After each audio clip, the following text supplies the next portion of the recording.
His struggle for the dream has become legendary.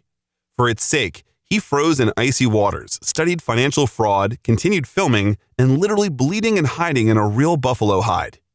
Leonardo DiCaprio is the forever Hollywood groom and an active environmentalist. What role is the actor still ashamed of?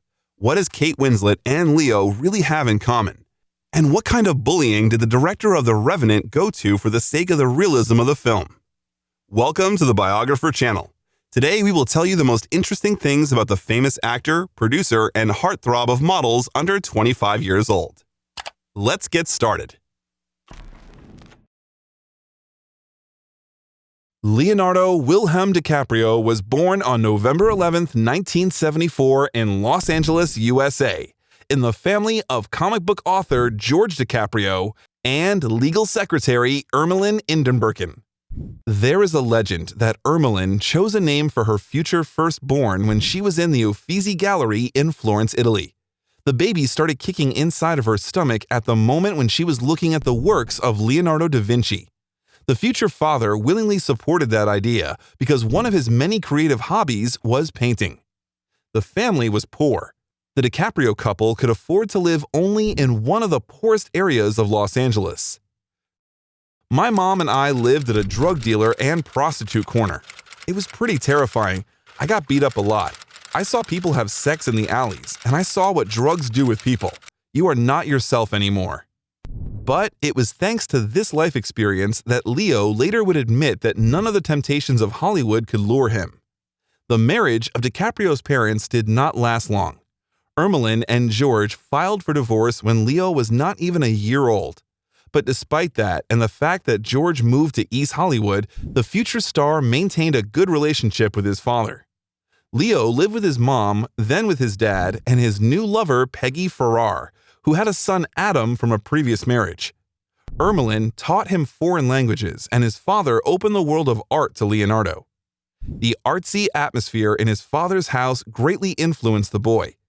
Artists and cult figures like Matt Groening and Timothy Leary often came to visit. It is possible that it was the creative atmosphere that influenced Leonardo's life path. Ermeline had a difficult time. The creatively minded ex-husband was not able to earn money and pay alimony at all. That's why, at first, she had to put her little son in a nursery and then quit her job altogether, becoming a nanny for the neighborhood children and her own. Later, the actor would say that his parents did everything possible so that he did not feel unhappy because of their separation. Leonardo's penchant for acting was visible from the first years of his life. Little Leo loved to show scenes. He sang, danced, and imitated something all the time. He quickly realized that he could get anything just because he was cute and funny. I loved imitating people. I loved joking around with my parents and creating different characters. I liked doing my own little homemade skits. The introduction of little DiCaprio to the theater happened when he was only 2 years old. The father put the baby onto the stage, and then, when he felt everyone's attention, he could not drag him out of there in any way. Leo's special interest in acting was also fueled by his half-brother Adam, who began acting in commercials and received his first money for it. Leonardo went to his first casting and spent it brilliantly when he was just 5 years old. The baby joined the TV show Romper Room. However, the first shooting ended with a scandal.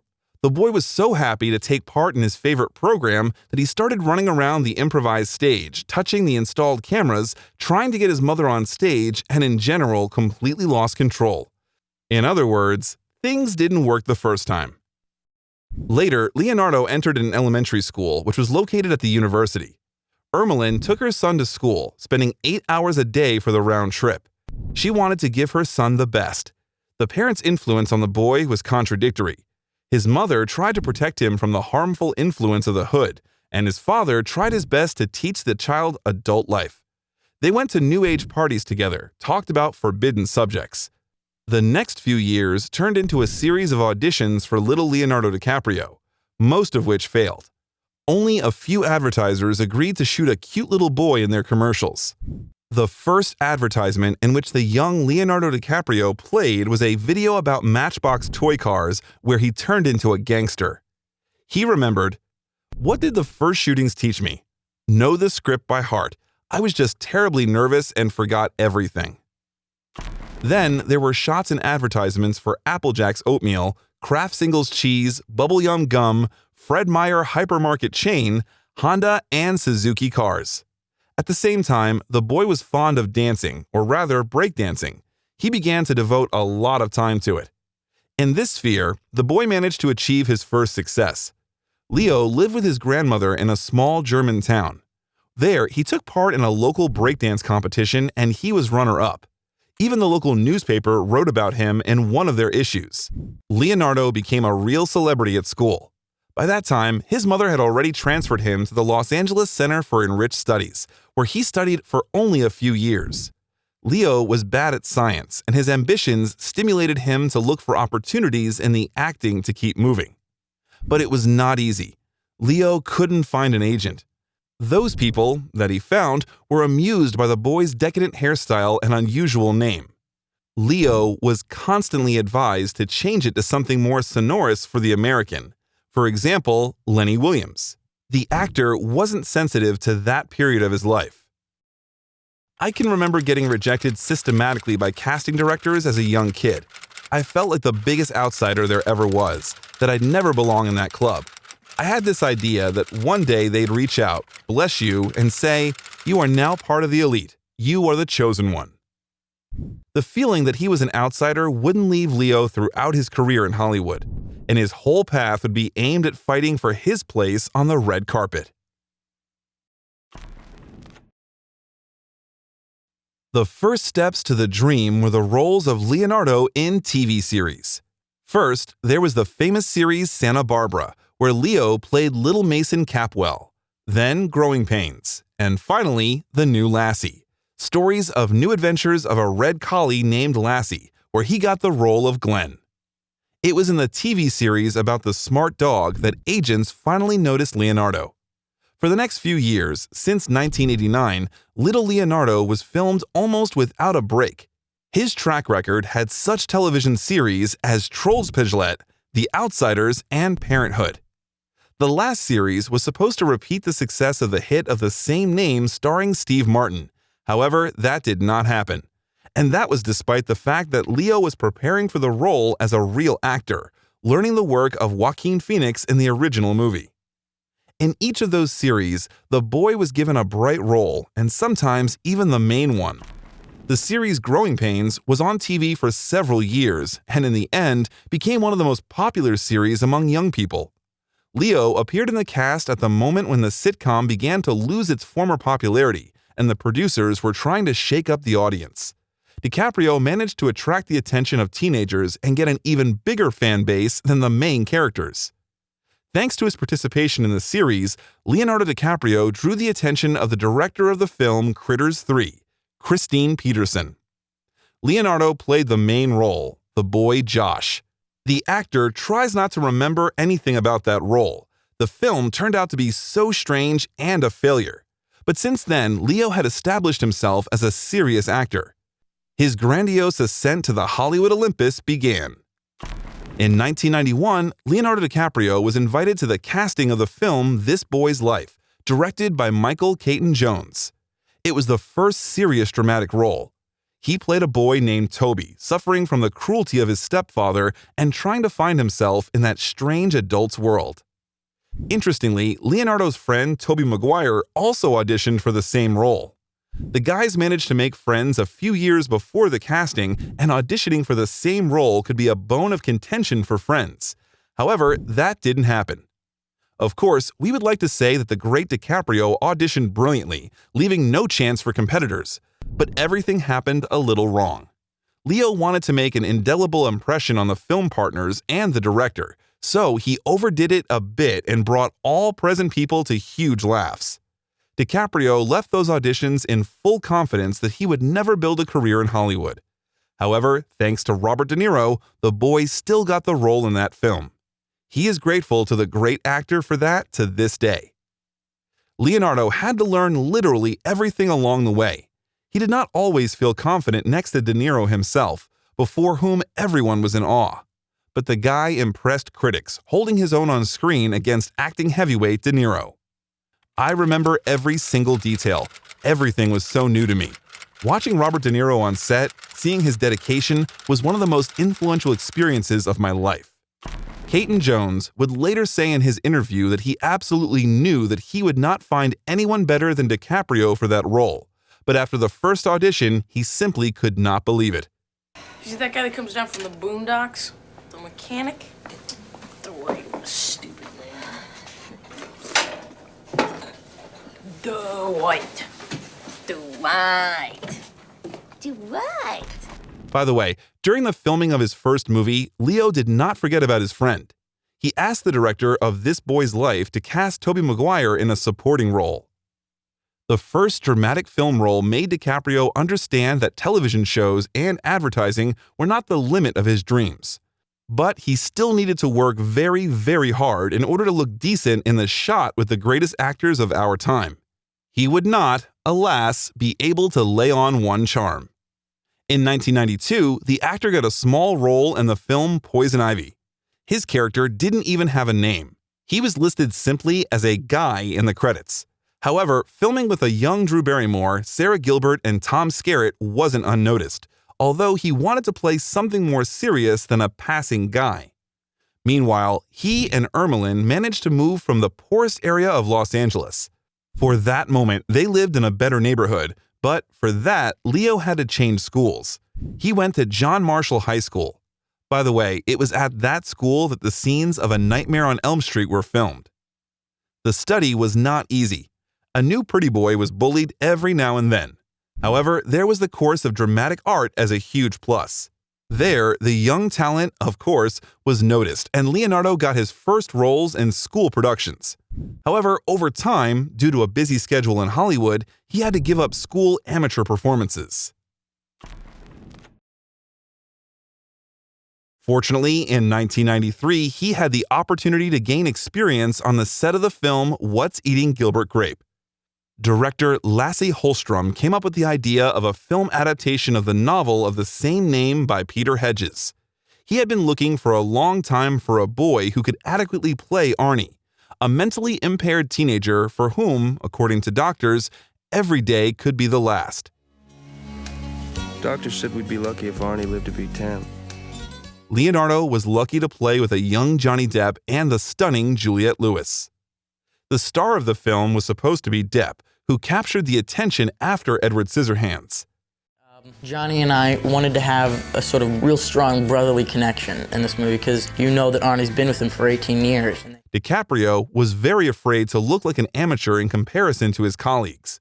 Despite the fact that by then Leo was about 20, he could easily transform into the role of a sick boy. It was impossible to believe, watching Leo's acting in that film, that in front of you was an absolutely healthy child. During filming, Hallström repeatedly told the cameraman to turn off the camera. DiCaprio always seemed that he was doing something wrong. However, in fact, the director was afraid that the young talent had become ill. Leonardo prepared for the role thoroughly. He studied everything that he could find about mental retardation and even visited several families who brought up children with the same diagnosis as his character and visited a specialized shelter. They're not insane, they're just different. Leo understood then. Despite the adult approach to the work, Leo remained an ordinary teenager. He asked Johnny Depp for cigarettes, joked, and had fun, but as soon as the actor was in the shot, he instantly got into the role. Those changes meant one thing. It was a future Oscar winner in front of them. 6 days is my part and I'm coming teen. I'm 18 and you're not invited. Arnie, don't be rude. Oh, it's okay. He's just being honest. I don't mind. The actor was nominated for an Oscar, nominated for a Golden Globe, and critics were delighted. However, the guy did not receive any awards that year. Nevertheless, his role in this film is even now considered one of the best in his career. Do you agree? Share with us in the comments which Leonardo movie you like the most. In 1994, The Foot Shooting Party was released. It was a short film directed by Annette Haywood Carter, where Leo played the main role, a guy named Bud. And a year later, The Basketball Diaries by Scott Calvert was released. The story was about Jim Carroll, an American writer, poet, and musician, told by himself. Initially, the main character in that picture was supposed to be played by River Phoenix. However, the young man died before the start of filming due to an overdose. Then, Calvert gave the role to Leo. The director of the film gave DiCaprio the full voting rights by choosing him. Leo already had several outstanding roles in his list. He was no longer an actor from television shows and finally began to reap the benefits of his popularity. An unpleasant story happened during the casting for the role of Mickey. The aspiring actor Mark Wahlberg dreamed of getting it. However, that role could be only in his dreams because he failed the casting the first time. Wahlberg's lateness for the very first audition so infuriated DiCaprio that he began to dissuade Calvert in every possible way. Leo suggested to him that Mark was not at all suitable for that role. There was one-by-one casting, and the director realized that they could not find a better candidate. Leonardo had to relent, but the actors did not make friends right away. At first, they were still trying to figure out who was in charge and more talented on the set. Friendship finally won, and DiCaprio and Wahlberg have excellent relations, even being Hollywood stars. The picture, The Basketball Diaries, came out very ambiguous. It raised the sensitive and very uncomfortable topics of growing up and teenage dependence on banned substances, like the autobiographical novel itself. However, Leo's brilliant acting was remembered by everyone for a long time. Let me in. I need some money. I need some money real bad. Oh, fuck. Many consider this film to be one of DiCaprio's best works. What about you? Which of Leo's movies do you like the most? Surely share your opinion in the comments. In 1994, the actor began a relationship with Bridget Hall, who became Leonardo's first woman since the rise of the Hollywood Olympus. A series of bright, fleeting romances of the actor began, which eventually led him to the status of the most eligible bachelors. In the same year, on the set of The Basketball Diaries, another romance began. That time, his choice was Brittany Daniel. But the relationship ended immediately after the filming, and both actors hardly commented on their romance. Brittany was replaced by Naomi Campbell, taking only a short period in the life of the young actor. They parted as friends, although later they were seen together several times on Leo's yacht. A young actor got the next successful role in the movie The Quick and the Dead. In Sam Raimi's film, shot according to all the canons of the classic Western, Leonardo played the role of the Kid, the bastard son of the main villain. Leo's partners in the film were Sharon Stone, Gene Hackman, and Russell Crowe. In fact, our hero shouldn't get the role. The director refused his candidacy as soon as he heard how much DiCaprio wanted to get for his participation. However, Sharon Stone did not see anyone else in the role of the Kid and easily paid the fee to the demanding young actor out of her pocket. I'm so damn fast I can wake up at the crack of dawn, rob 2 banks, a train, and a stagecoach, shoot the tail feathers off a duck's ass at 300 feet, and still be back in bed before you wake up next to me. After the provocative The Basketball Diaries, critics received the film calmly, without enthusiasm and discontent. However, the provocations did not end, and in the same 1995, Leonardo DiCaprio was cast for the role of the young poet Arthur Rimbaud in the film Total Eclipse. The picture was about the relationship between Rimbaud and Paul Verlaine. Agnieszka Holland had in mind River Phoenix, the older brother of Oscar-winning Joaquin Phoenix, for the role of Rimbaud, but he, alas, died suddenly. By the way, DiCaprio and River were invisibly connected by something all their youth, because it was Leo who was firstly considered for all the roles that River could not play. David Thewlis and Dominique Blanc were invited to play the other characters. The filming was fun. Thewlis, for example, claimed that he didn't remember anything at all. Later, the actor would say about shooting in that movie, "Kissing a man on the screen is not too pleasant, but in such matters, actors should get over themselves." In 1996, the famous director Baz Luhrmann, known for his love of experimentation, decided to create a musical youth drama from William Shakespeare's masterpiece Romeo and Juliet. It was interesting that Luhrmann decided to almost completely keep the original text, but the action took place in a small American city. Boz knew exactly who would play Romeo. He was not even looking for any other candidates, but he had to seriously look at the rest of the characters. For example, an impressive number of actresses, whose names are now known to everyone, were considered for the role of Juliet. Those were Sarah Michelle Gellar, Jennifer Love Hewitt, Reese Witherspoon, Christina Ricci, Kate Winslet, and Natalie Portman. However, Claire Danes got the role. Jodie Foster advised Luhrmann to pay attention to her. The shooting of the film was technically difficult. It took weeks to create some scenes, but it was in a general atmosphere of carefree fun. However, Leonardo DiCaprio's acting did not leave anyone indifferent. His monologue near Juliet's coffin was so touching and brilliantly performed that Claire barely restrained herself and did not cry in the shot. Here. Oh, here while I set up my everlasting rest.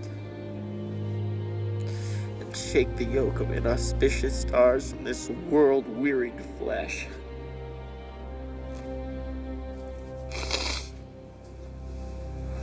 The filming was an overwhelming success.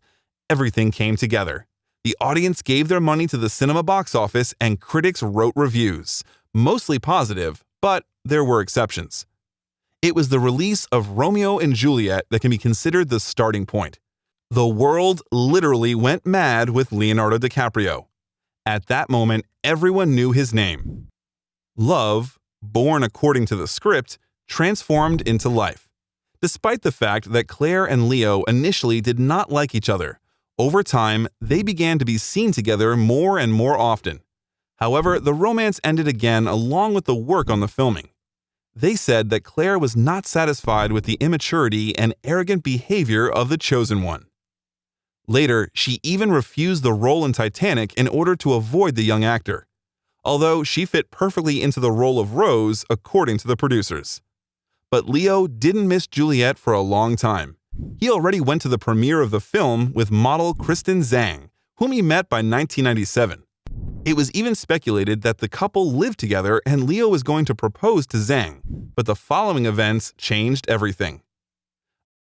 Immediately after the success of the interpretation of Shakespeare's tragedy, Leo was invited to a drama, Marvin's Room, directed by Jerry Zaks, who managed to get a whole galaxy of brilliant stars such as Robert De Niro, Meryl Streep, and Diane Keaton in the cast. DiCaprio got the role of one of the main character's sons. It was not the most important role, however, both critics and viewers appreciated his performance. After that, in 1997, the Titanic was released. James Cameron, deciding to tell the story of the wreck of the most famous liner in history, spared no expense. The creation of the film took $200 million. It was an enormous sum at that time, and therefore the director was diligent about casting. There could be no mistake. At first, Leonardo DiCaprio was not considered. Brad Pitt, Macaulay Culkin, Christian Bale, and many others auditioned for the role of Jack Dawson. However, the meticulous James Cameron still did not think that any of those actors could play the same Jack. And so DiCaprio caught his eye. He was a handsome, talented, charismatic, and already incredibly popular man. That one would be able to lure millions of viewers to cinemas. The director realized that there was no better couple for Titanic after Leo's audition with the performer of the role of Rose DeWitt Bukater, Kate Winslet. Filming was very difficult and took more than 5 months. The main characters, Kate and Leo, spent 14 hours a day on the set, which was very difficult for them. There were hours spent in icy water, hundreds of shots, nude scenes on the first day of filming, and an eternally dissatisfied Cameron. Later, Vanity Fair would write, DiCaprio was sick of the brown land, the mariachi merriment, and Cameron's big tub. He took a good look at the 4 sound stages, the 17 million-gallon water tank, and thought, this is bullshit. Kate also had a hard time. The collaboration with Leo began with the filming of one of the most emotional scenes of the movie. It was a scene when Jack draws a nude Rose. Winslet had to undress in front of the entire shooting group. She came to the shoot in a bathrobe on a naked body and first gave the stunned Leo the opportunity to look under it. Leo remembered about it. It often happens that the most important episodes are filmed in the early days, when the actors still don't really know each other. Kate was great. She wasn't shy at all. She wanted me to relax, and that's why she undressed in front of me. I didn't expect that, so the score was 1-0 in her favor, and then everything became quite simple. Cameron tried to make the film as authentic as possible. So, without additional scenes and credits, the film lasts 2 hours and 40 minutes. That was the time that took the real Titanic to sink off the eastern coast of Canada, according to experts. The iceberg scene also corresponded to reality as much as possible. The sinking lasted 37 seconds. That was the same as in the film. As you probably already know, many of the minor characters in the film were real people who were on the ill-fated ship. Cameron spent 6 months studying artifacts, drawings, and plans of the ship to make a copy as detailed as possible of Titanic. But at the same time, the most popular canonical phrases of the main characters, such as "paint me like one of your French girls," or the ever-heartbreaking "I'll never let go," and also the well-known line "I'm the king of the world," were improvisations of the actors. The film company earned billions of dollars on the Titanic. The full-size model of the ship, special effects that cost incredible money, and actors' fees, everything paid off. As James expected, DiCaprio was able to win the hearts of absolutely all women on the planet.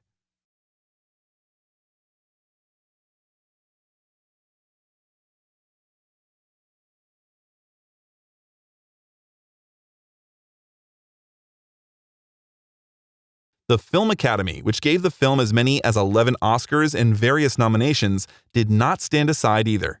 Leonardo DiCaprio, despite the incredible popularity of the film, did not receive the cherished statuette.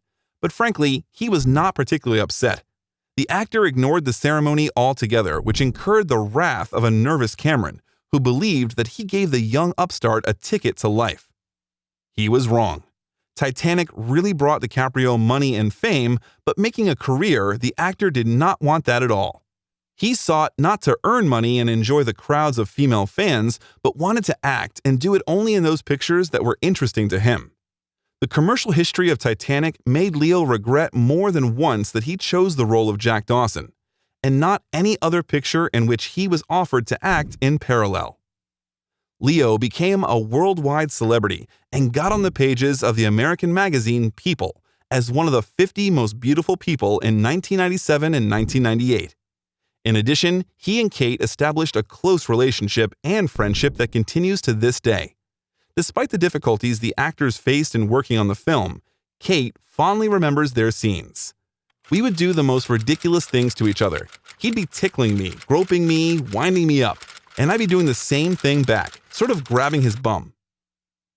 After filming in Titanic, Leonardo understood that in his 20s, he achieved what most actors have been doing for years. At that moment, he had full right to act only in those films in which he considered fit. But world fame had another side. The relationship with Kristen Zhang failed the test of Leonardo's popularity, and they broke up. Kristen later talked about their relationship. "Leo is still quite a boy, immature and dissolute. I knew that even before he had the fame of the Titanic, which only made things worse." Leonardo was already treating a broken heart in the arms of another model, Helena Christensen, who was 6 years older than the guy. At that time, Helena was considered one of the most sought-after and popular models. They were seen together several times in restaurants, but the relationship quickly ended.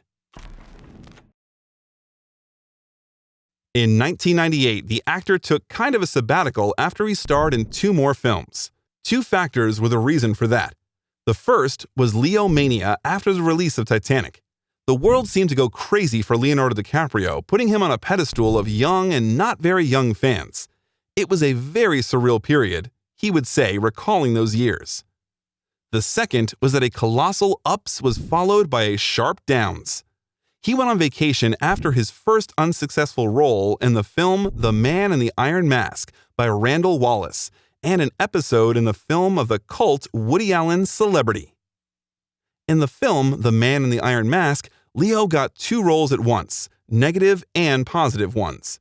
He played the role of King Louis XIV and his twin brother Philippe, imprisoned in the Bastille. Despite the excellent cast in which such legends as John Malkovich, Gerard Depardieu, Jeremy Irons, and Hugh Laurie were, critics met the picture with perplexity. The main complaint was in the cheapness and absurdity of the picture that turned out, as well as those loose adaptations of the original story.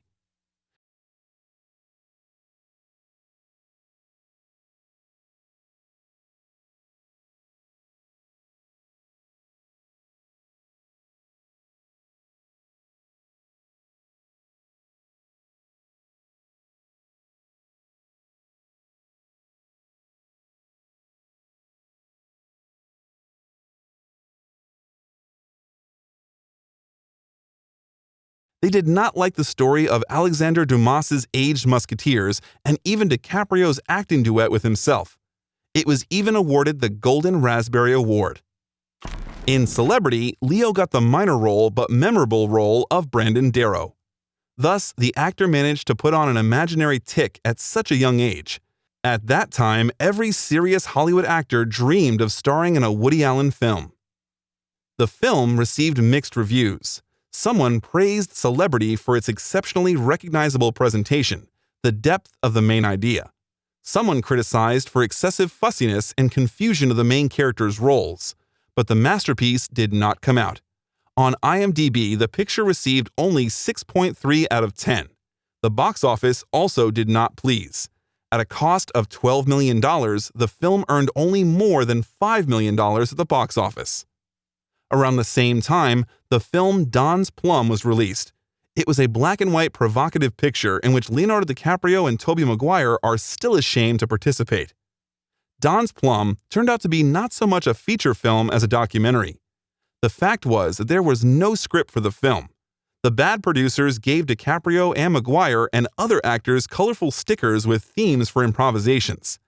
Anything could be written on the pieces of paper. For example, "You hate women." "Your relative died." "Play the game Never Have I Ever." "Your goal is to sleep with her." Interestingly, none of the participants in the picture didn't bother to tell their agents about the shooting. They clearly understood the film could cause a very mixed reaction. And so it was. When director R.D. Robb announced a preview of the picture for his own friends and colleagues, a huge scandal broke out. Future viewers had to see the whole ugly and candid background of Hollywood youth. In other words, a bold experiment like a Clerks actually turned out to be vulgar and bland. Leo and Tobey's agents were sure that the film would throw their ward's life down the toilet. As a result, the film was never released to the public in 1998. However, later it reminded itself several more times. So Leo took a break. By that time, the actor began to be actively interested in the problem of the environment.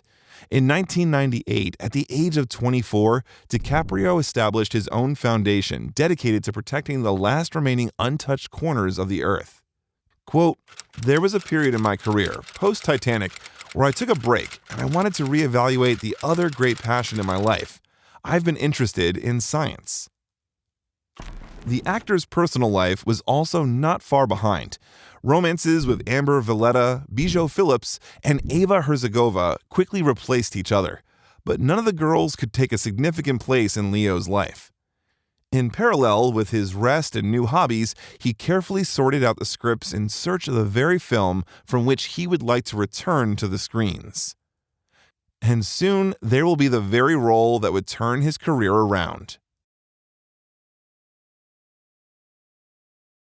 Leo returns to filming after a short break from work and a rest from the obsession of the paparazzi.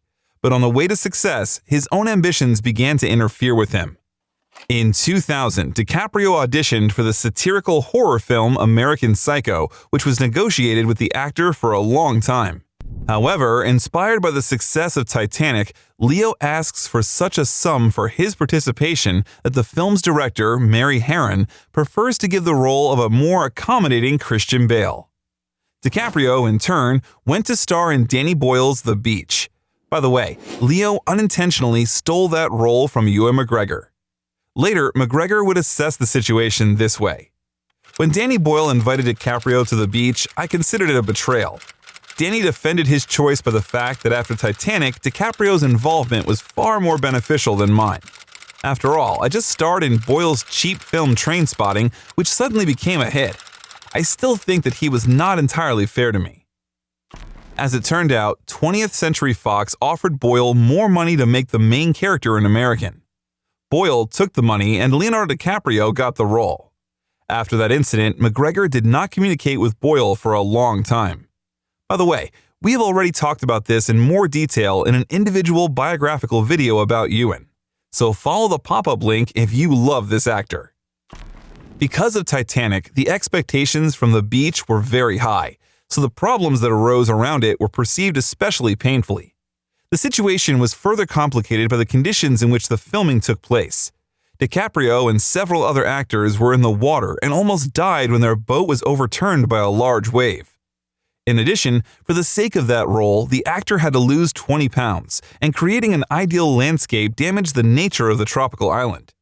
Thereafter, the Thailand government banned the screening of the film, citing an unreliable image of the country.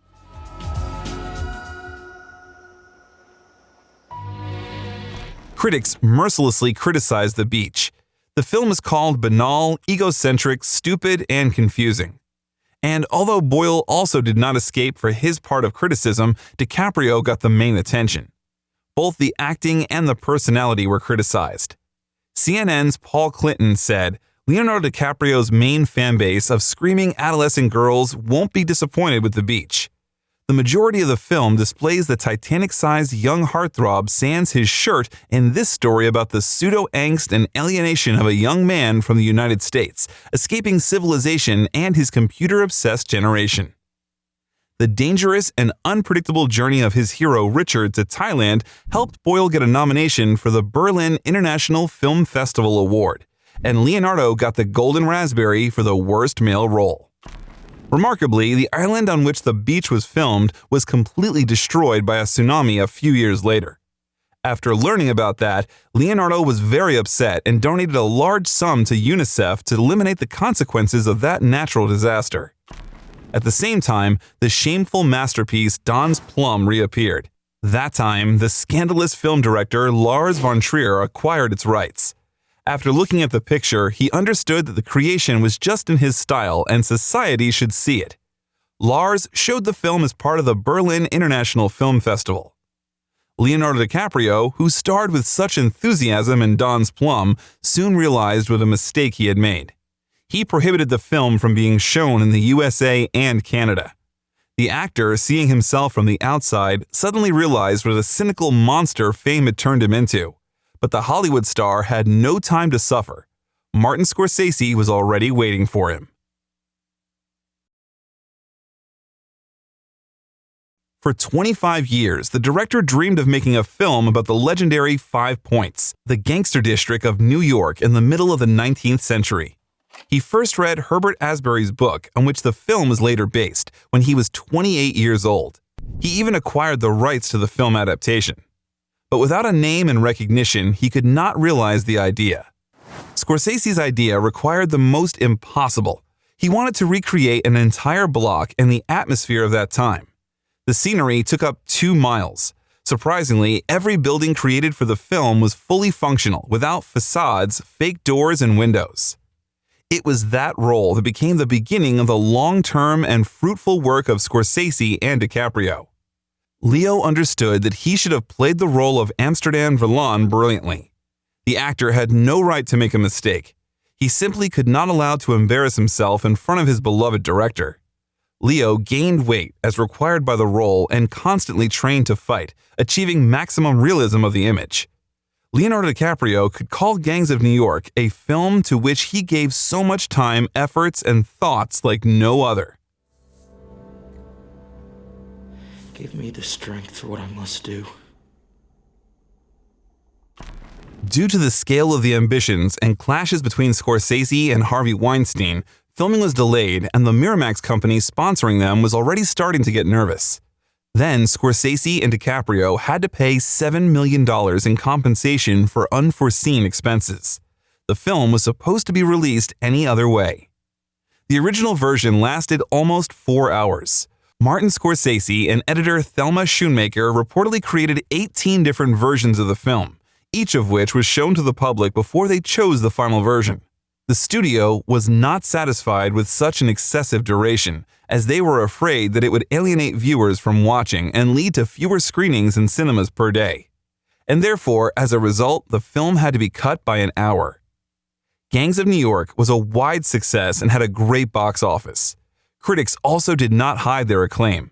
Both Roger Ebert and Richard Roeper reviewed the film in their shows at the movies, but although Ebert said the film was slightly untidy and did not match Scorsese's best work, Roeper considered it a contender for the best movie at the Oscars. In 2003, Gangs of New York received 10 Oscar nominations and 2 Golden Globes. When the film was released in 2002, it turned out that another film with Leo in the title role, Catch Me If You Can, was ready. Steven Spielberg decided to film the story of Frank Abagnale, a criminal who transformed into 8 different personalities who was being chased by the entire FBI. All right. Well, there's no windows here. I'm gonna take a look out the front door. No. I told him I'd walk out first and give a signal. Here, you can put these on yourself. No, I can't do that. I can't do that. You know why? Because I think you're full of shit. Catch Me If You Can is based on Abagnale's autobiography of the same name, which tells how he, a runaway teenager who does not even have a high school diploma, managed to impersonate a pilot, a doctor, a lawyer, and a college professor, cashing millions of dollars with fake checks. Leonardo, who almost immediately got the role, was simply shocked by the pace of which Spielberg worked.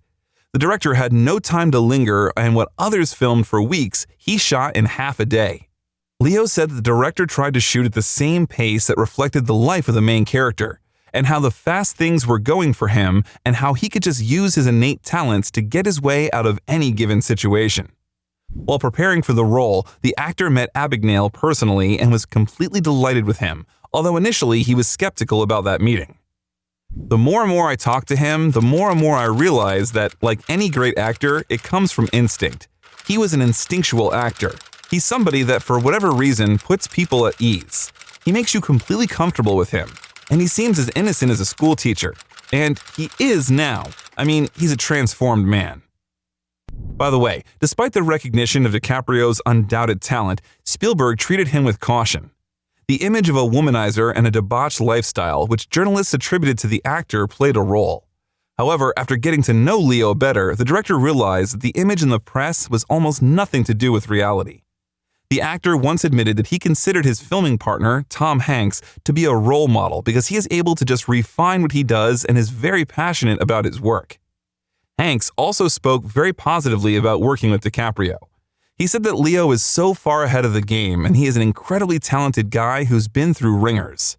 It was not an easy task to act plausibly as the charismatic con artist Frank Abagnale Jr., even with DiCaprio's talent.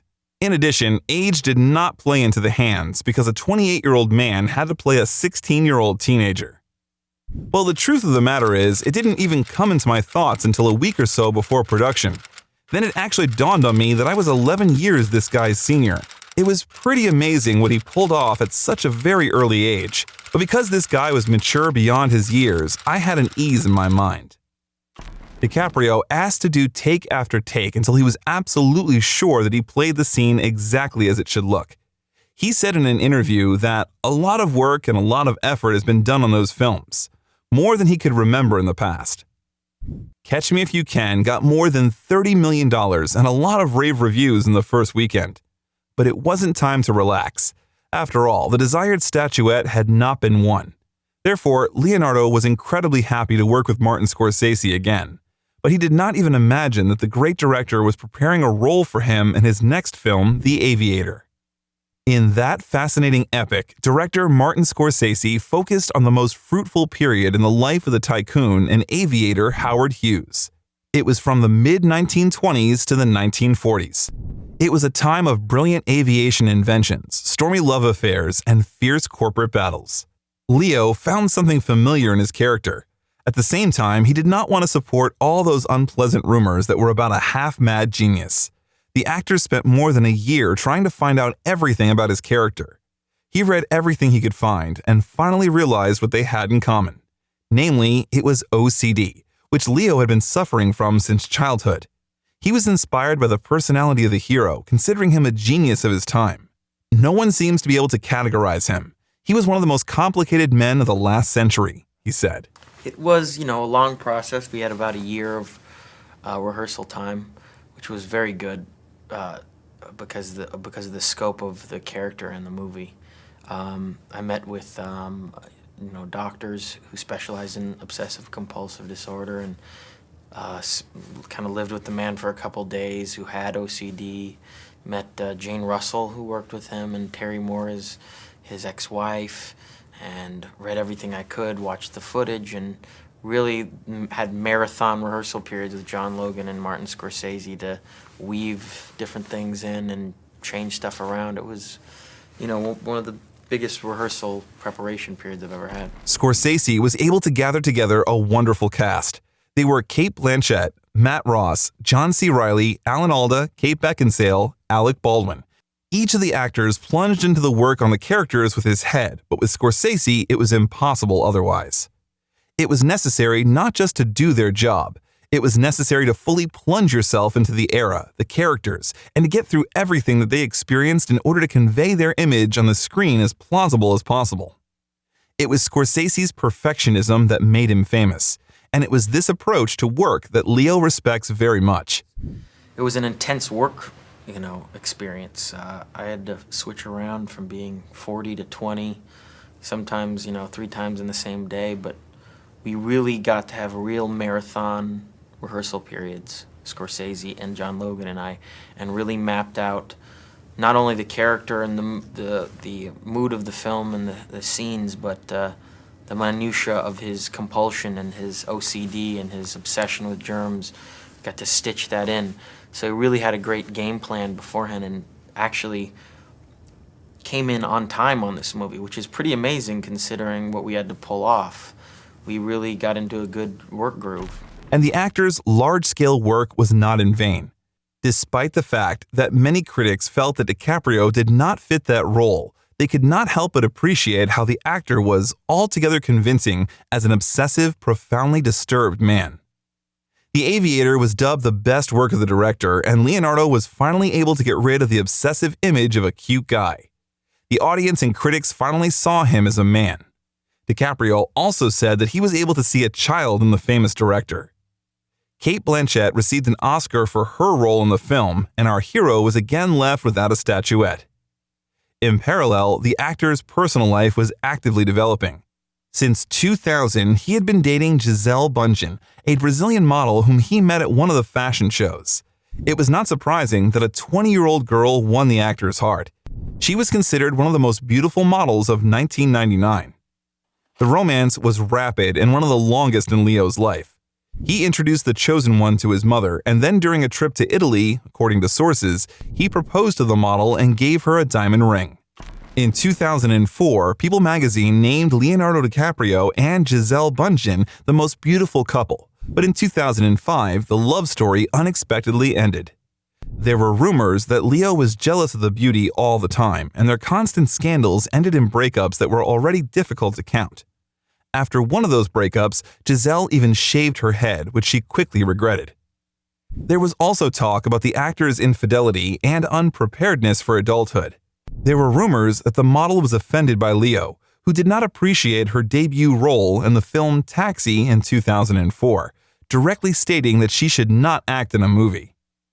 An equally serious problem was the girl's struggle with panic attacks, which appeared because of stress due to a rapid career. The situation became critical at that moment when Gisele began to have thoughts of suicide.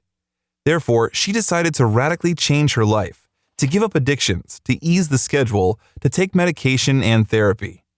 Leo did not support the girl in any way, leaving her to cope with the situation herself. In an interview, she said, "No longer numbing myself with smoking, drinking, and too much work, I was becoming more and more aware of things that I'd chosen not to look at.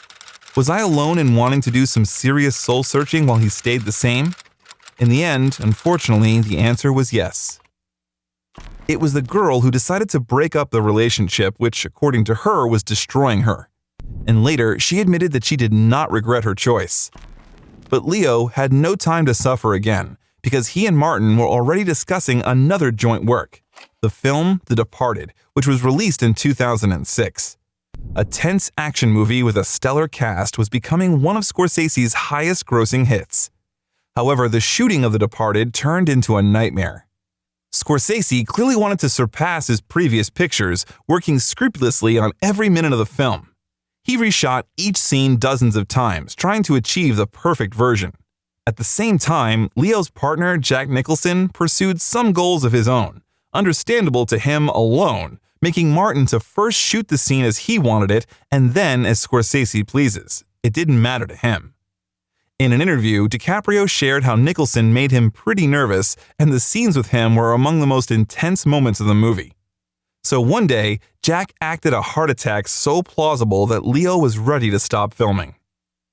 There were a number of different scenes where I had no idea what was going to happen. It was one of the most memorable moments of my life as far as being an actor is concerned.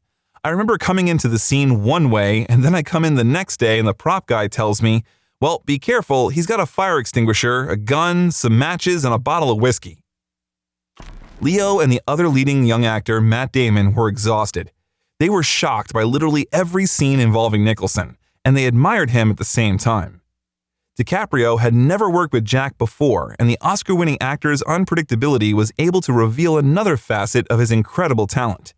In The Departed, he surpassed himself. He pumped up, acquired something bestial in his gaze. He kept the viewer in suspense with his acting in every scene, and he acted plausibly. When Billy Costigan said at a meeting with Madeline, played by Vera Farmiga, that if she didn't help him, then he would blow his brains out, the viewer didn't doubt for a second that he would do just that. Sorry to even show up here like this, there's just no one else I could give it to. There's no one else. I'm really sorry. I am. These projects show how Leo has grown, and the approach to careful selection of projects has borne fruit. He has turned into one of the best actors of his generation. He described his approach to success and fame as follows: "My whole education as an actor and my whole training has come from being able to work with the actors that I've worked with and watching their process. That's been my college. The more I work with actors of this caliber, the more I learn and the more I pick up." Next in DiCaprio's filmography is Blood Diamond by Edward Zwick, in which the actor played the role of a former mercenary, Danny Archer, who was in search of a priceless stone. For his role, the actor had to work a lot with dialect coach Tim Monique to develop a South African accent, and also spent time with local guys, drinking and talking with them, hoping to catch the peculiarity of speech. Apparently, the actor really wanted to do everything right, and according to some, he definitely did it, but his accent would remain a source of ridicule in some reviews. You're in a bit of a conundrum there, my friend. You know what that means? Even before the release, everyone was talking about Blood Diamond and the hype that it caused. Critics were indignant and the public rejoiced. The Daily Show host Trevor Noah, who is from South Africa, did slam the actor's accent, stating he sounded like a drunk Australian. Because of the same problem, Leo got into the lists of the worst accents for several years. Despite the fact the picture came out average, it raised very important topics that did not leave Leonardo's thoughts for a very long time. The actor organized a fundraiser for cripples, orphans from Africa, a country that had been suffering troubles and hardships for many years, trying to draw the attention of the world community to that problem. In 2006, Leo met a new life partner at a U2 party. It was Bar Rafaeli, an Israeli model. At that time, the actor was 31 years old and the girl was only 20. And that actor's novel developed rapidly and lasted 6 years. However, there were breaks. Leo and Bar tried to hide their relationship and rarely appeared in public demonstrating their feelings for show. "I am there for him and I am at all the events," Rafaeli reportedly told Israeli's Laisha magazine of DiCaprio. "I just don't want to walk hand in hand with him. I don't see any reason. I don't need to strike poses with him in front of the cameras. No one needs to know how we kiss." DiCaprio was in solidarity with his companion, saying that he was inspired by the experience of his colleagues such as Robert De Niro, who kept his relationships a secret. The couple broke up for that first time in 2007. The second time was in 2009. The following spring, Rafaeli talked about the half year when she and DiCaprio took a break. "I needed it," she reportedly told Laisha of the couple's time apart. "I came to understand a lot of things about myself." The couple finally broke up in 2011. A source told, "It was amicable. They're still friends and they are still talking. They just grew apart and went their separate ways. Neither were ready to settle down," the source continued, "and both have busy careers that have been taking them in different directions." As a result, each of them started their own lives. After that, Leo again began a new series of short-term affairs with Blake Lively, Aaron Heatherton, Tony Garn, Kelly Rohrbach, and Nina Agdal. 2008 pleased fans of Leonardo's work with two more pictures. There were Body of Lies and Revolutionary Road. In Body of Lies, Ridley Scott offers viewers another action movie about the CIA and spies. Despite Russell Crowe playing with Leo, the film turned out to be average and did not get any nominations and awards. And in the drama Revolutionary Road by Sam Mendes, we can once again see one of Hollywood's most beloved screen couples, Kate Winslet and Leonardo DiCaprio. Everything was the same as 10 years ago. The film was an adaptation of the novel of the same name by Richard Yates. The actors played the role of spouses Frank and April Wheeler, who were trying to escape from routine and start a new life. But the picture asked an urgent, timeless question. Could the main characters be happy staying together? It is about two people. It's also about, the environment of the American housewife at that period of time. And it depends on, I suppose, the generation, if they understand how, a lot of women at that time period were forced into these roles of staying at home and cooking for the family and being a jolly, sort of Stepford wife, and how that drove a lot of women to prescription medication at the time. The director did not just take Kate and Leo for those roles. Realizing that they were united by a strong friendship and close relationships for many years, he hoped that he could use that in filming. It was invaluable to have a dear friend who you have known for over a decade be a partner in a film like this. Some of the sequences in which Frank and April are fighting wouldn't have been the same if Kate and I didn't know each other as well. The film was presented in 3 categories at the 81st Academy Awards ceremony, in 4 Hollywood Foreign Press Association Golden Globes, including in the category of Best Actor in a Leading Role in a Motion Picture Drama for Leonardo DiCaprio. After the film was finished, Leo even bought Kate a gold ring with an engraving. But what is engraved on the ring is a mystery. But the actors are united not only by working together on the set, but also by a long story of friendship. Several times, Kate said that DiCaprio is like a brother to her, and their relationship is always accompanied by mutual banter. He's probably the world's most beautiful-looking man, yet he doesn't think that he's gorgeous. And to me, he's just smelly, farty Leo. When Winslet got married in 2012, DiCaprio walked her down the aisle, and in 2017, they went on vacation together in Saint-Tropez. In 2009, it was reported that the friends organized a charity fund, the Milvina Fund, and invested $30,000 each in it to help Milvina Dean, the only survivor of the wreck of the famous Titanic, who required expensive treatment and rehabilitation. Kate explains their strong friendship by the fact that they never liked each other. So it did not mean that they were able to have this, be able to tease each other, which we still do, and which is still really amazing, she said. Next, there was work with Martin Scorsese again. That time, they were going to create the psychological thriller Shutter Island in 2010. LaCroix journalists noted that Shutter Island was a complex and puzzling work that borrowed from genres as diverse as detective, fantasy, and the psychological thriller. He's here. Latest. I can feel him. Tag, you're in! Scorsese was inspired by Val Lewton's pre-Romero zombie movies from the 1940s. Before filming, Scorsese also screened Vertigo and Out of the Past for the cast and crew to give them an idea of what he was going for. The shooting turned out to be very difficult. First of all, morally, and lasted 4 months. The actors were so deeply immersed in the torment and pain of their characters that they barely made it to the end of the shift. But for me as an actor, the most difficult were the scenes of hallucinations and memories. There are situations where Teddy's consciousness seems to jump from one reality to another. You don't know what exactly he really sees and what he just sees. Watching Scorsese work on such things is terribly fascinating. He slows down the film, turns it back, changes the light, and in some places it looks like working on a theatrical production. While working on the film, it seemed to the actors that they were working on a movie that the film company would nominate for an Oscar. However, that did not happen. And despite the fact that the picture caused a lot of discussions, guesses, and versions of the interpretation of the plot, it never received a single award. Although many film enthusiasts and critics considered it one of the best thrillers of our time. At the box office, the picture paid off, grossing $294 million. After all, the legendary Scorsese-DiCaprio tandem could not help but attract attention. His path was from madness to dreams, but Scorsese was, of course, not the only great director Leo managed to work with in those years.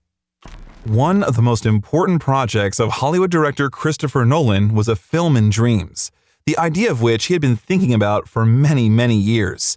But he still could not choose the right time to create it and find a budget for the implementation of all of his ideas. Nolan did not know when he was finally going to implement his project or where he would shoot it. But one thing he knew for sure, only Leonardo DiCaprio and no one else would get the main role. And so it took me a long time to realize that when you're dealing with the world of dreams, that's not enough. You need emotion. And so the central character played by Leonardo DiCaprio became the most important part of making the story relatable for the audience. Finally, in 2010, the director made up his mind. He sent the script to the actor and began to wait for an answer. The answer was positive, with one but. A huge part of the script had to be rewritten.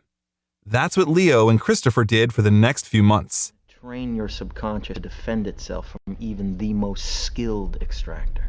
How can I do that? Because I am the most skilled extractor. The director kept the plot in the strictest of confidence. The script was taken to the contenders for the roles as if some kind of thing of government importance. After starting shooting, Nolan drove the film crew to 6 different countries, built giant sets, and tried to depict with the help of computer graphics what looks more like a figment of a sick imagination. He tried to do the folding of the universe. The actors froze in a blizzard, baked in the sun, and scuba dived, ran along the corridor spinning around its axis like abnormal squirrels on a wheel. Leonardo later admits that despite the immersion in the image and the excellent work of the director, he felt exhausted after shooting. Despite the success of the film, critics said that Leo was too fond of strange, unpredictable characters.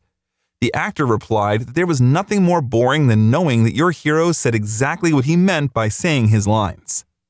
Nolan and the team got $63 million for his dream project. It almost equaled Aviator in terms of profitability, but fell just short. Did Leonardo get an Oscar for his acting? Guess for yourself. After Inception, DiCaprio has not been filmed for more than a year. He was still very picky about movies and was critical of his roles. And then the actor's agent accidentally stumbles upon the J. Edgar script. That biographical film about the first FBI director, Edgar Hoover, was going to be shot by Clint Eastwood, and the agent decided that Leo should definitely pay attention to that project. Of course, DiCaprio agreed and plunged into the world of his character. He talked about an FBI historian, studied Hoover's office, his home, his personal life, watched and listened to recordings. At the same time, Edgar Hoover became another controversial image in the actor's career. During the work on the character, Leo did not develop any sympathy or compassion for the politician. He remained for me one of those whose nature I could not recognize, Leo would say later. He was almost obsessive, compulsive, compounded by being a germaphobe in the way he wanted his G-men to look. I mean, these were straight-laced FBI men.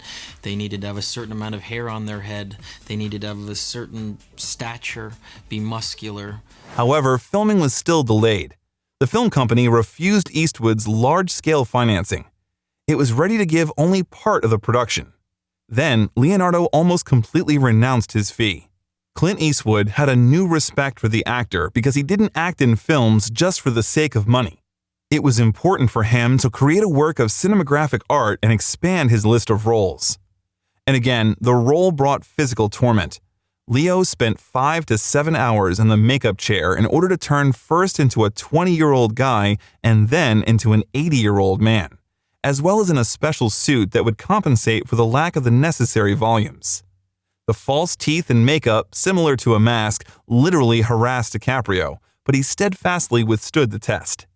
Most of all, the big problem with the makeup is that it does become incredibly claustrophobic after a while. And again, critics predicted an Oscar for the actor. Roger Ebert gave almost the maximum rating to the film, and especially to DiCaprio's acting. He was so uncharismatic that it's possible to miss the brilliance of Leonardo DiCaprio's performance in J. Edgar.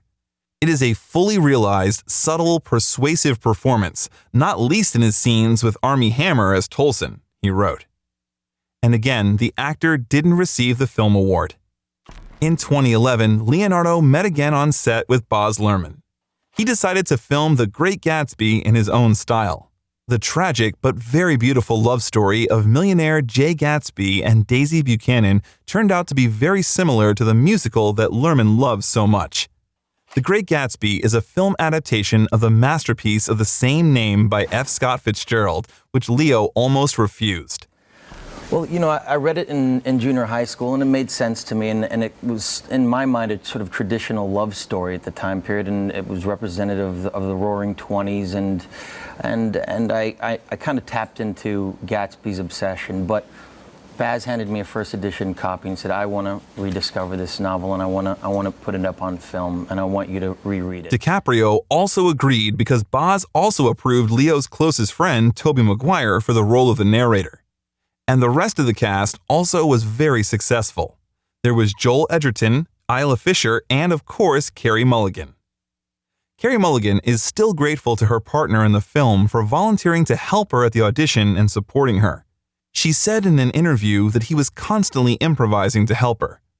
During the audition of a scene which required 15 takes, the actor said that she didn't really have much dialogue as Gatsby. The camera was never on him, but he played 3 other characters. He'd say a line as Gatsby, and then he'd jump up and play Tom Buchanan. As a result of working together, she was delighted with both his generosity and his incredible acting.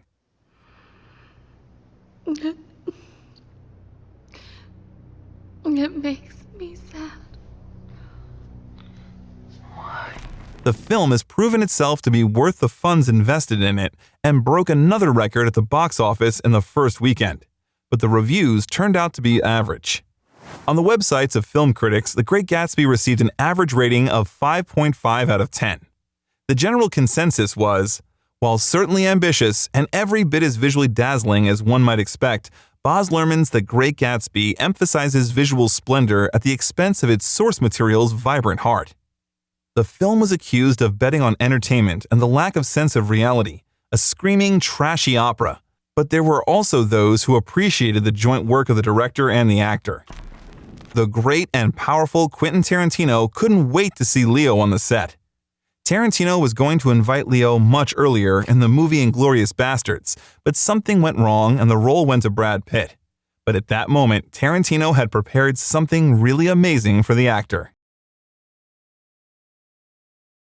The film Django Unchained was released in 2012. He raised issues of brutality and racism. There were a dime a dozen unpleasant characters in the film, but Leo had the honor to play a villain who was disgusting even to the director himself. He played the role of Calvin Candy, a nasty plantier who bought the wife of the main character who was played by Jamie Foxx. Django went in search of his wife and so ends up on Candy's plantation, where he made a mess by arranging slave fights to the death. Speaking of the character, DiCaprio said, "This was one of the most narcissistic, self-indulgent, racist, most despicable characters I've ever read in my entire life." Now, right out there on that porch, 3 times a week for 50 years, old Ben here would shave my daddy with a straight razor. Now, if I was old Ben, I would have cut my daddy's goddamn throat, and it wouldn't have taken me no 50 years to do it neither. The actor said that his first day on the set was incredibly difficult, but Fox and co-star Samuel L. Jackson supported him, saying, "Hey, come on, it's just another Tuesday for us." Such support helped him to better plunge into that role. Interestingly, in the original script, Calvin was much older. However, Tarantino easily rewrote his script for DiCaprio and did not regret it. At first, Leo was scared by so much violence per page of text, but soon he resigned himself, settling into and began to act the scenes that Jack Nicholson would be proud of. Playing a bad guy opens you up to not having as many rules or restraints. It takes you to the darkest place of where you are a person and lets you indulge in that. DiCaprio's improvisation often went too far. He cut his hand with a broken glass, took hits with a hammer to the head, but despite the fact the blood in those shots was real and the actor was in real pain, he did not stop filming and continued to play. He believed that the real trauma helped to give his angry tirade an additional sense of anger and pain. My hand really started pouring blood all over the table. Maybe they thought it was done with special effects. I wanted to keep going. It was more interesting to watch Quentin and Jamie's reaction off camera than to look at my hand. Quentin found that approach excellent. After the take, the room erupted in a standing ovation. The film received positive reviews and a Golden Globe nomination, and Leonardo again didn't get a single Oscar award. Soon, he hurried back to work with his most beloved director, Martin Scorsese. Scorsese and DiCaprio hatched the idea of a film adaptation of Jordan Belfort's biography, The Wolf of Wall Street, even before working on Shutter Island. But they were refused funding at that time, citing the fact that the project was going to cost you. But the picture was still released in 2013 and was a bombshell. The Wolf of Wall Street successfully mixed a rather vulgar comedy with a drama and a biopic. The story of either a genius or a fraudster or just a good salesman became a hit when it was released on paper. And when Scorsese got down to business, it couldn't be any other way. Everywhere. There were 2 guys over there on the table. There were more over here. There were 4 right here. Oh, God, are you fucking serious right there? Why don't you tell me, sweetie? Maybe it gets worse. The picture was based on the memoirs of Jordan Belfort, a famous financial fraudster who fooled investors in the 90s of the last century. DiCaprio played brilliantly, and some scenes brought the audience to hysteria. He later admitted that bringing to life the image of such a hero caused him a lot of excitement. It's incredibly freeing, performance-wise, to have no moral high ground and nobody really in the film that I had to answer to. Critics and viewers were divided in their opinions about the film. Some of them were outraged by the glorification in the film of both the riotous life of Belfort and the crimes that financed it. Basically, that part included representatives of law enforcement agencies who dealt with the case of Belfort and his victims. The situation was further complicated by the fact that the picture caused legal problems with Belfort's former assistant. Andrew Green filed a lawsuit for insulting honor and dignity because the prototype, his former boss, was portrayed as a criminal, degenerate, depraved, and devoid of any morality or ethics. Others, on the contrary, praised the film, saying that it was like a moralizing fairy tale in which Belfort got what he deserved. DiCaprio defended the film, noting, "I wanted to make an unapologetic film on the subject matter that didn't give any false sense of empathy for the character, but that instead was an analysis of man gone awry." Despite the difficulties, the Film Academy presented the movie with 5 nominations at once. Did Leo get his Oscar? And again, it didn't. Not yet. 2 long years passed before Leonardo reappears on the screen. All that time, the actor did not forget about another important part of his work: environmental protection. In 2007, he released the documentary The 11th Hour, and in 2016, he participated in the shooting of the movie Before the Flood. Leo has become a real geoengineering fan, and listening to his interview, you understand. This is not the way of famous actors to be trending. He is sincerely a supporter of what he says about. We're seeing methane bubbling up from underneath the seafloor. There are massive heat waves, drought, fires going on. Ocean acidification is happening on a massive scale. It's scary. I went to Greenland, and there are rivers flowing like it's the middle of the Grand Canyon. The question is, what do we do to mitigate it? Are we going to come together as a world community? Are we going to evolve as a species and actually combat this issue? The human race has never done anything like that in the history of civilization. In 2008, he bought a small island in the Caribbean Sea where he works to restore the coastline and build a resort of the future that will be harmless to the ecology of the island. In addition, DiCaprio invests in the company Love the Wild, encouraging the artificial cultivation of seafood. And his Instagram is completely devoted to environmental issues. One of the journalists of the Time magazine even called DiCaprio boring because of the actor's ability to quickly name from memory 20 animals considered endangered species. In 2014, Leo was appointed UN Ambassador of Peace for his contribution. But environmental protection is not limited only to financial support. It also extends to the personal comfort of the actor. So DiCaprio does not breed cars as purebred kittens. For many years, he drives only one car, a Toyota Prius, and does not use private planes, choosing commercial flights. The argument is simple. It's saving resources and reducing harmful emissions into the atmosphere. Meanwhile, Leo was offered a role that would allow him to get something that has been slipping out of his hands for so long. The film The Revenant was released in 2015. Leo played the role of Hugh Glass, a man betrayed by everyone and abandoned to certain death in the snow. But Glass did not despair. Throughout the film, he was desperately fighting for his life, fighting with the cold, then with a bear, then with himself.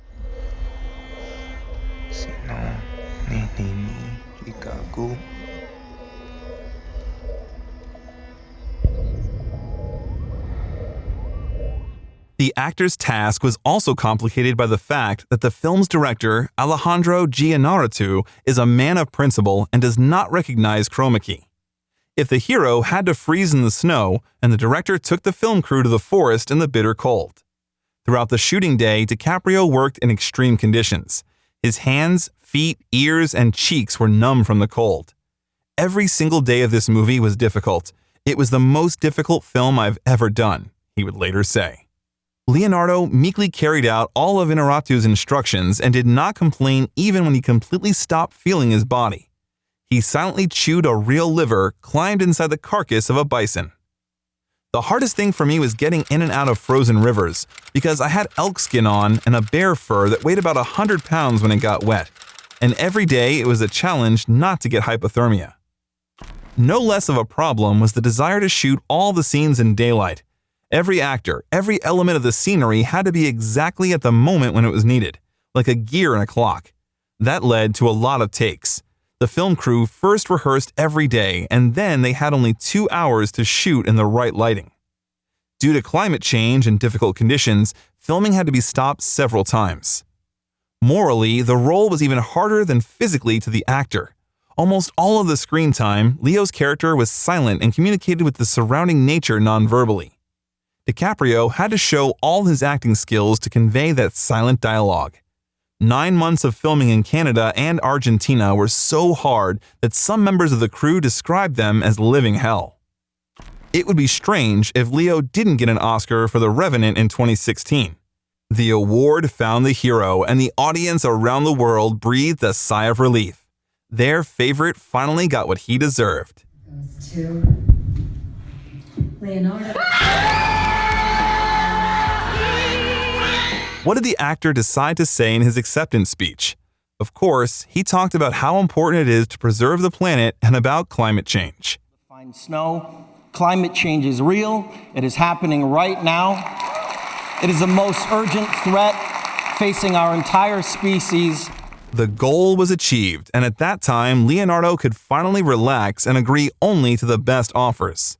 In 2017, the actor met a new woman and had a long-term romance with the adopted daughter of Al Pacino, Camilla Morrone.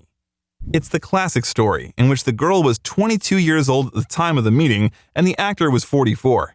Despite the age difference and the hate of some detractors, the couple have been happily dating for about 5 years.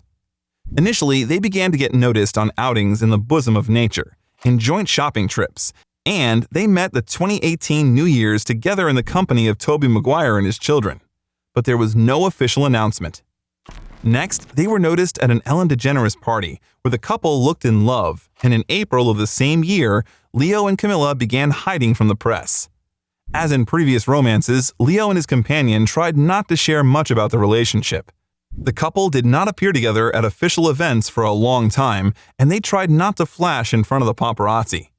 And all that the media knows is information leaked from close associates. So, one of the sources said that despite the great love, Leo and Camilla are in no hurry with promises of marriage. However, according to Us Weekly, the couple had a discussion. Their sources claim that DiCaprio and Morrone thought about getting engaged. According to another insider, the lovers are now closer than ever. They are really serious, it's a strong relationship, and Leo is very cozy with her. It wasn't until February 2020 that the couple finally officially announced their relationship. In the same year, the lovers moved in together. But let's get back to work. Once Upon a Time in Hollywood, originally conceived as a book, was released in 2019. As they said, that might be the last work of Quentin Tarantino. And it could not do without the participation of Leonardo DiCaprio given the success of their previous collaboration with the director. Tarantino went back in time, or rather to the end of the 60s. The film was based on the story of the brutal murder of actress Sharon Tate. In the film, she was played by Margot Robbie. In parallel with the story of Sharon, Tarantino introduced us to actor Rick Dalton and his stuntman friend Cliff Booth, who was brilliantly played by Brad Pitt. They no longer had a place in the modern film industry, but they did not want to accept it in any way. Quentin managed to create an unusually authentic atmosphere and vibe of the 60s. Everything in the shot, even the smallest detail, seems to take us on a time machine to those years. There is music, color correction, props, ultimately making Rick's 6-month Italian sojourn fairly profitable, although his swank Roman apartment ate up a big chunk of his earnings. Rick Dalton was inspired by the images of Ed Burns, Ty Hardin, and William Shatner, who were famous film actors of that time. Leo wasn't 100% sure of himself acting in that movie. It was easier for him to improvise in some scenes. For example, in one of the scenes, being unsure that he could act well, DiCaprio suggested letting Dalton forget his text altogether. It turned out even better than in the script. And again, our hero had to give up part of his fee. Leonardo took only a quarter of his usual fee of $20 million in order for Tarantino to meet the budget. Not everyone liked the movie. However, the official ratings were staggering. Critics were delighted and the picture paid off at the box office. Out of 10 Oscar nominations, the movie got 2 awards at once, including for Best Supporting Actor. After Once Upon a Time in Hollywood, Leo returned to work only 2 years later. The film Don't Look Up was released immediately on Netflix, bypassing widescreens, but that did not mean that the audience paid less attention to it. That was excluded because such stars as Jennifer Lawrence, Jonah Hill, Timothée Chalamet, Ariana Grande, Meryl Streep, Cate Blanchett, and many others gathered in one shot. Whatever the role was, it was performed by a star. The disaster film metaphorically reveals the theme of the ecological crisis of the planet and the indifference of modern society to the problem of climate change. Therefore, it was not surprising that Leo took part in the filming and tried to show himself in all his glory. I mean, when you think about it.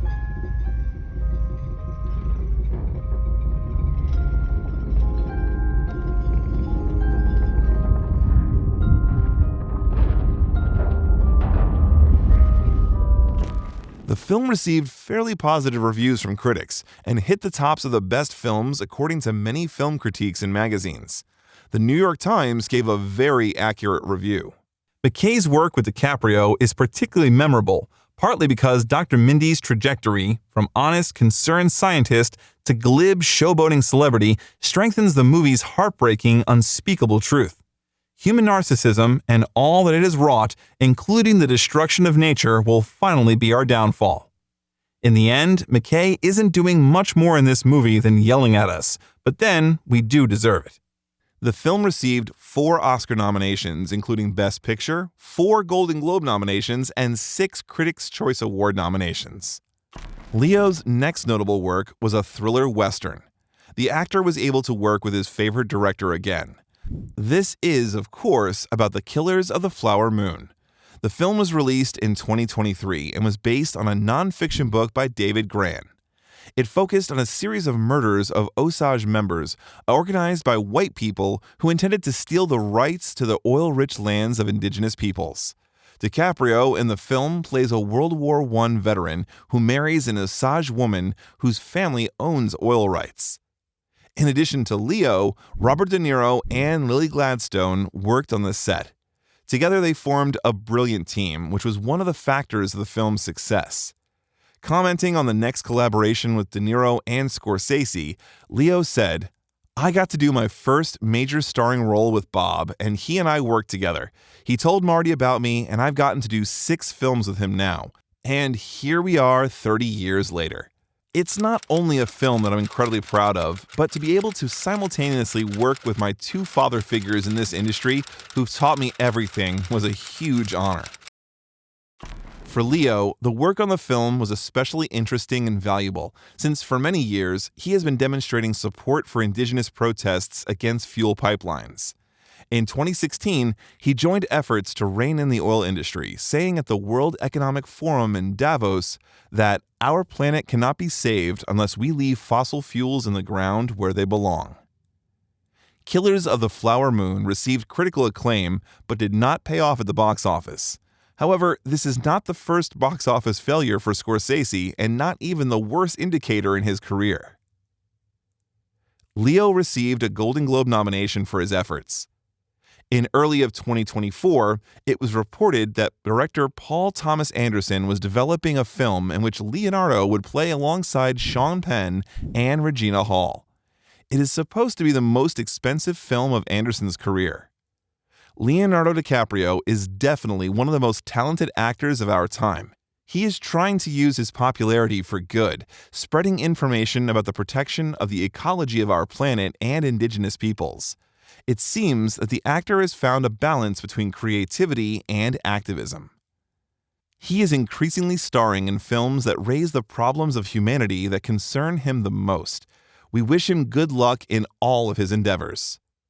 As for his personal life, the great love with Camilla Morrone, to the deep regret of his fans and the joy of most models in the world, has come to an end. Not so long ago, after celebrating the 25th anniversary of the woman, the couple broke up. What a surprise. They met for almost 5 years, they were often seen together on outings and on trips. Insiders assured that it was serious, and the media were looking forward to the official stage of the continuation of their relationship. But it didn't work out. Did the quirk of the famous actor play a cruel joke with the lovers here too? Were all of Leonardo's girls remaining outside the attention after their 25th birthday? Click on the icon that appeared on your screen and learn even more about the personal life of the Hollywood heartthrob. And don't forget to like it. There was a biographer with you. Bye-bye.